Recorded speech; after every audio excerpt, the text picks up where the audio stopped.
Hello everyone, and welcome back to Western Flavors. Today we're starting a special two-part story featuring Ty, Amy, and little Lyndy on what should be a peaceful family camping trip.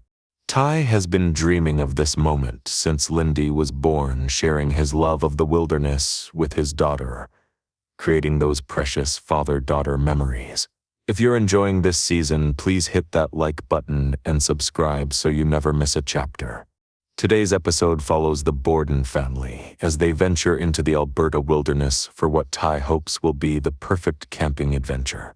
But as we all know, nature has a way of reminding us that we're not always in control. Let's dive in. The morning sun cast long shadows across Heartland Ranch as Ty loaded the last of the camping gear into the truck. He'd been planning this trip for months, mentally cataloging everything they'd need: tent, sleeping bags, cooking supplies, first aid kit. Everything had to be perfect for Lyndy's first real camping experience. Are you sure we need all of this? We're only going for 3 days. She stood on the porch with Lyndy on her hip, their daughter's curious eyes tracking every movement her father made. At 2.5, Lyndy was all questions and boundless energy, her blonde curls catching the morning light. Better to have it and not need it than need it and not have it. Besides, I want Lyndy to experience real camping, not just sleeping in the backyard. I know. I'm just a little nervous, I guess. She's so young. Ty crossed to them, kissing Amy softly before taking Lyndy from her arms. She's going to love it. Aren't you, Lyndy Bear? We're going to see the lake and the trees and maybe some deer. Deer! See deer, Daddy! Her enthusiasm was infectious, and Amy felt her nervousness ease slightly. If anyone could make this trip magical, it was Ty. Jack emerged from the house, carrying a small wooden compass on a leather cord. This was mine when I was about her age. Figured she might like it. He handed it to Lyndy, whose eyes went wide with wonder at the shiny object. What dis? That's a compass, little one. It helps you find your way home. You keep that safe now. Thanks, Jack. We'll take good care of it. I still think you're crazy taking a toddler into bear country. Lou had appeared behind Jack, her worry evident. Ty had heard this concern from her at least a dozen times over the past week. Lou, I've been camping in that area since I was 16. I know what I'm doing. We'll keep our food secured, make noise on the trails, follow all the safety protocols. I know. I just worry. We'll be fine. And we'll be back Sunday evening. After a round of hugs and final warnings from Lou, they climbed into the truck. Lyndy sat strapped in her car seat, clutching her new compass like treasure. As they pulled away from Heartland, Ty reached over and squeezed Amy's hand. This is going to be great. I can feel it. The drive took them deeper into the Alberta wilderness, past rolling foothills and into thick forest. Lyndy provided a running commentary from the back seat, pointing out cows, horses, and big trees. Amy watched the landscape change from farmland to wilderness and felt both excited and apprehensive. I forgot how remote this area is. How far from the nearest town? About 45 minutes. But that's what makes it special. No crowds, no noise, just nature. They turned off the paved road onto a dirt track that wound through dense pine forest. After another 20 minutes of bumping along the rough road, they emerged into a clearing that took Amy's breath away. A pristine lake stretched before them, its surface mirror smooth, reflecting the surrounding mountains. The campsite Ty had chosen sat on a small peninsula, offering views in 3 directions. Tall pines provided shade, and a natural clearing gave them space for the tent. Ty, this is beautiful. I knew you'd love it. Come on, Lyndy. Let's set up camp. The next hour was a flurry of activity. To set up the tent while Amy organized their supplies, and Lyndy helped by carrying small items back and forth, though she was more interested in collecting pine cones than actual assistance. The afternoon sun warmed the clearing, and the only sounds were birdsong and Lyndy's delighted laughter. Lyndy, come here. See this? This is how you hammer a tent stake.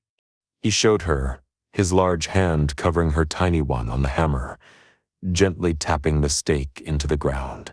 Amy watched them, her heart full.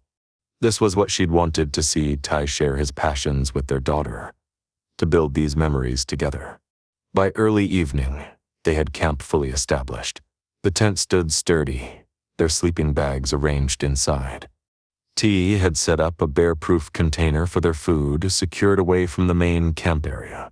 Amy spread a blanket near the fire ring, and they sat together as the sun began its descent. First campfire coming up. Lyndy, want to help Daddy gather sticks? Yes, get sticks. They wandered the edges of the clearing, Lyndy toddling after Ty, collecting small twigs while he gathered larger branches. Amy pulled out the ingredients for s'mores, smiling at Lyndy's inevitable excitement.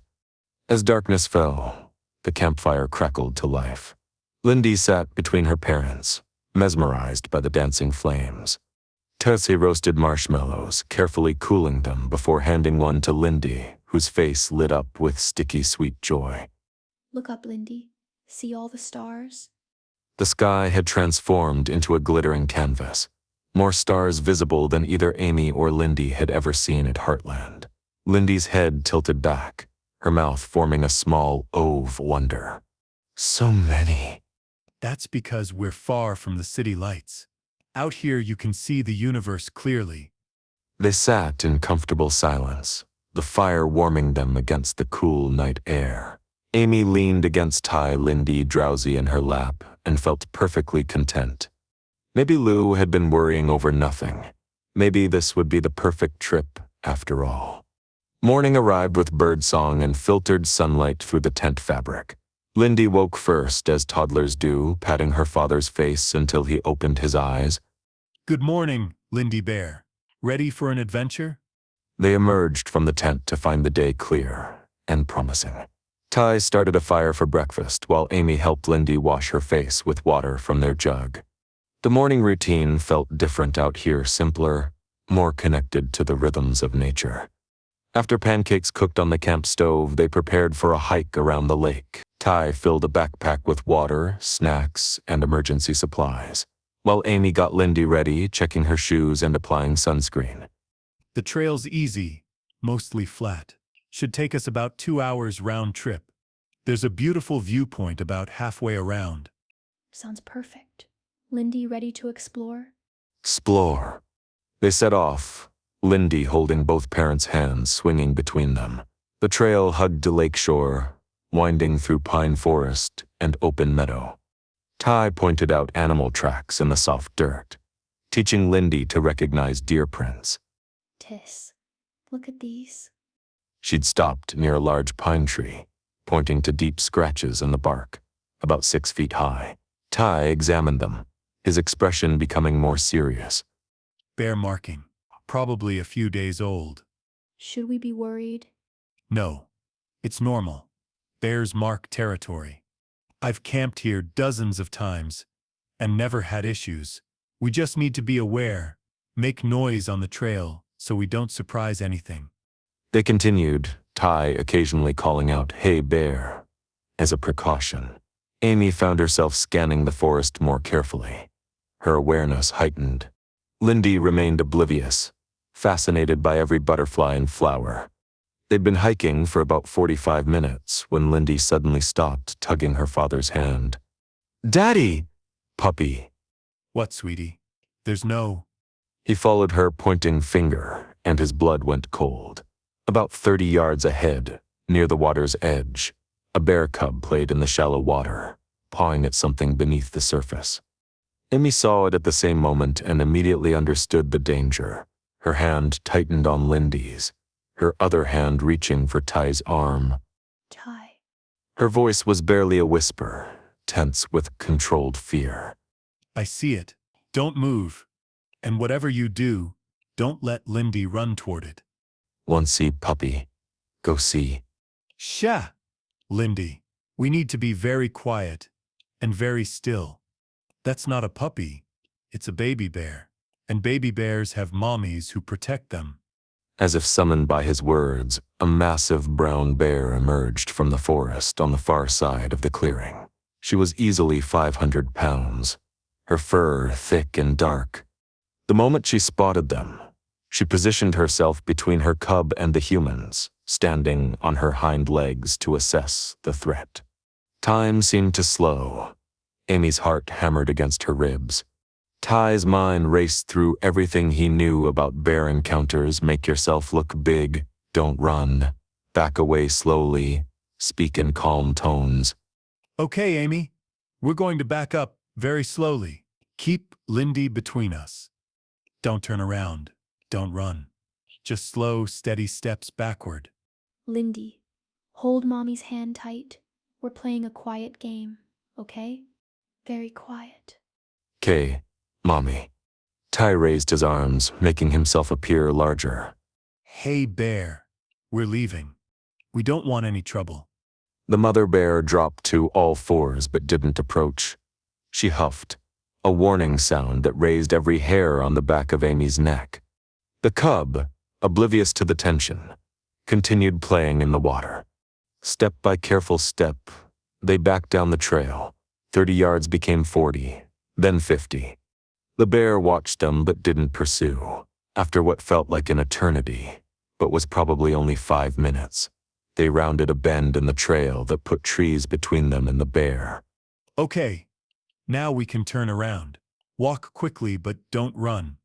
They moved fast, Ty carrying Lyndy now, Amy staying close. Neither spoke until they were back at camp, their breath coming hard, adrenaline making them shaky. That was terrifying. You did great. We all did. We all did. Lyndy, you were so good and quiet. "Where puppy go?" Despite everything, Amy laughed, the sound half hysterical with relief.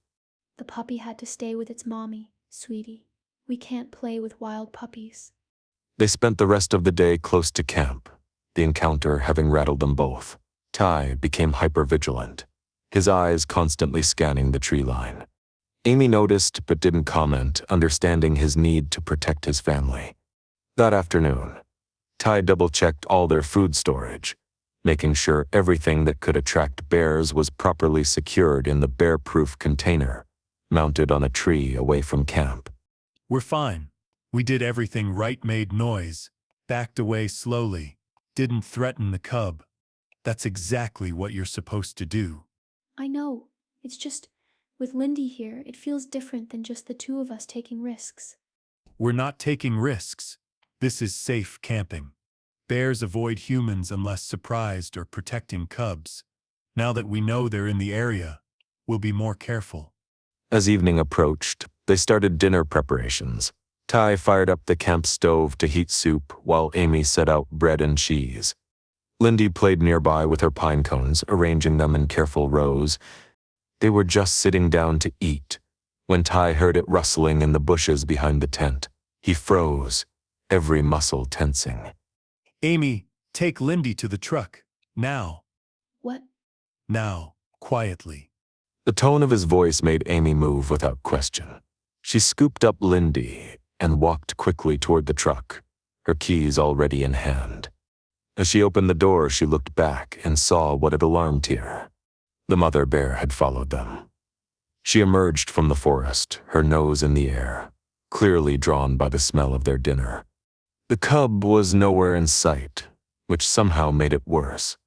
Ty stood between the bear and his family, trying to appear large and non-threatening simultaneously. Hey, bear, get out of here. Go on. The bear ignored him, moving toward their food supplies.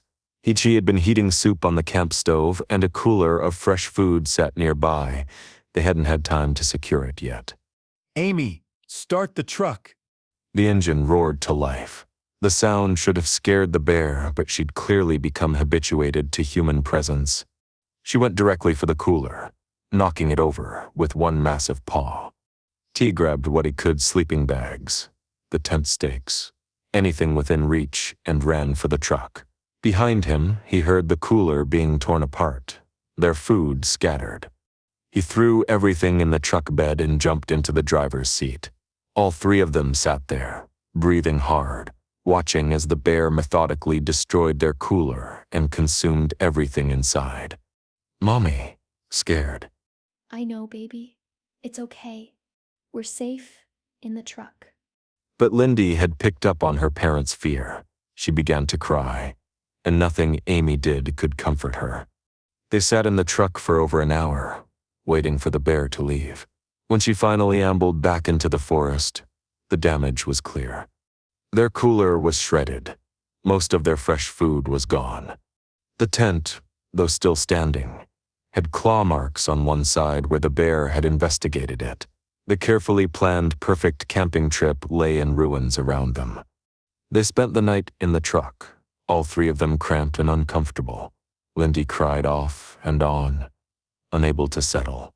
Amy held her while Ty sat in the driver's seat staring out into the darkness, his jaw clenched with frustration. When dawn finally came, they assessed the situation. The bear-proof container had done its job. Their non-perishable food was intact.